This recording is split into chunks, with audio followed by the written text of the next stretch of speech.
নির্বাচনী দায়িত্বের ব্যস্ততার মধ্যেও মাদক বিরোধী অভিযান জারি রেখেছে হাইলাকান্দি পুলিশ। আজ হাইলাকান্দি রেল স্টেশন এলাকায় বিশেষ অভিযানে নেমে 2 মাদক পাচারকারীকে গ্রেফতার করে পুলিশ এবং তাদের কাছ থেকে উদ্ধার করা হয় বিপুল পরিমাণ ইয়াবা ট্যাবলেট।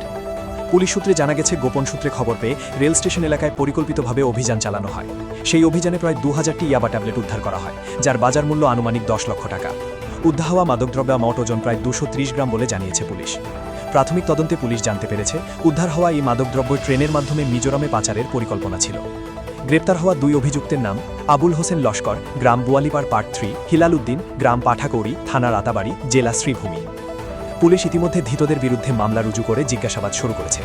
নির্বাচনের সময় এমন বড় মাদকচক্র ভেঙে দেওয়াকে গুরুত্বপূর্ণ সাফল্য বলেই মনে করছে পুলিশ প্রশাসন। হাইলাকান্দি থেকে সৌরজিৎ ধরের রিপোর্ট, ঈশান বাংলা নিউজ, শিলচর।